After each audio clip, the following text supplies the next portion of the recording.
United হাসপাতালে কিন্তু রয়েছেন, সেখানে রয়েছেন আমাদের আরেক সহকর্মী সাদাত হাবিবি সেতু। আমরা তার সঙ্গে যুক্ত হবার চেষ্টা করছি। সেতু, ইউনাইটেড হাসপাতালে যারা রয়েছেন তাদের অবস্থা কেমন এবং কয়জন সেখানে নিহত হয়েছেন? চারিপাশে শোকের খবর আসার খবর হচ্ছে যে 14 জন ইতিমধ্যে এখান থেকে চিকিৎসা নিয়ে বাড়ি ফিরে যেতে পেরেছেন।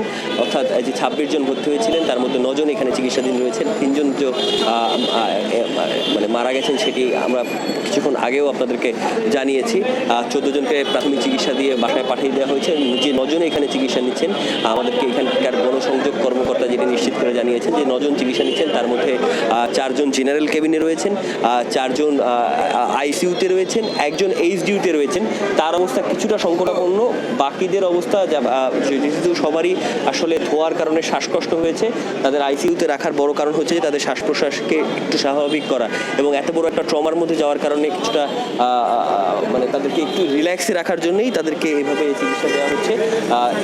এর বাইরে বলতে গেলে যে 3 জন মারা গিয়েছেন তারা 3 জনই একই প্রতিষ্ঠানে কর্মরত। সেই প্রতিষ্ঠানের একজন আমাদেরকে নিশ্চিত করেছেন তাদের মোটমাট 8 জন নিখোঁজ রয়েছেন, যার মধ্যে নিখোঁজ ছিল তার মধ্যে 4 জন মারা গেছেন, যাদের 3 জন এখানে ভর্তি রয়েছেন বলে তিনি আমাদেরকে জানিয়েছেন। আর এর বাইরে এখানকার চিকিৎসকরা যেটি জানিয়েছেন যে আপাতত যারা পরিবার যাদের নিহতদের যে স্বজন তাদেরকে জানানো হয়েছে যে 3 জনের পরিচয় পাওয়া গিয়েছে। আমি জানিয়েছিলাম আব্দুল মামুন, যার বাড়ি দিনাজপুর, আর একজন গ্যান্ডারিয়া থেকে ঢাকার মনির সর্দার এবং আরেকজন মাকসুদ রহমান, তার বয়স 30-এর মতো। এই 3 জনের পরিবারকে আসলে প্রতিষ্ঠান মানে তারা যে এই প্রতিষ্ঠানে কর্মরত ছিল সেই প্রতিষ্ঠান থেকে জানানো হয়েছে এবং হাসপাতাল থেকে তাদের যে মরদেহ সেটি হস্তান্তর একটু দীর্ঘ প্রক্রিয়া, কিন্তু সেই প্রক্রিয়াটিও আসলে শুরু হয়েছে। তো এখানে একজন যে 9 জন চিকিৎসা নিচ্ছেন এখন, তার মধ্যে একজনের অবস্থা কিছুটা আশঙ্কাজনক আমাদেরকে গণসংযোগ কর্মকর্তা জানিয়েছেন। বাকিদের অবস্থা তারা বলছেন যে যেহেতু শ্বাসকষ্টে তারা ভুগছিলেন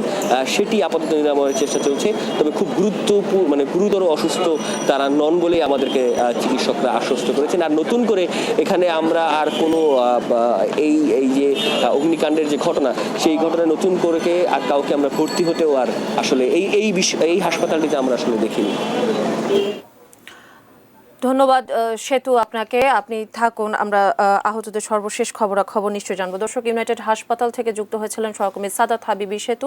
তিনি যেমনটি জানাচ্ছিলেন যে ইউনাইটেড হাসপাতালে 25 জনকে ভর্তি করা হয়েছিল, তার মধ্যে 9 জন ইতিমধ্যে চিকিৎসাধীন রয়েছেন, একজনের অবস্থা আশঙ্কাজনক রয়েছে এবং 14 জন প্রাথমিক চিকিৎসা নিয়ে চলে গেছেন। তার মধ্যে যে 25 জনকে ভর্তি করা হয়েছিল তার মধ্যে 3 জন মারা গিয়েছেন এবং 3 জনের পরিচয় ইতিমধ্যে আমরা পেয়েছি এবং তারা একই প্রতিষ্ঠানে কর্মরত ছিলেন।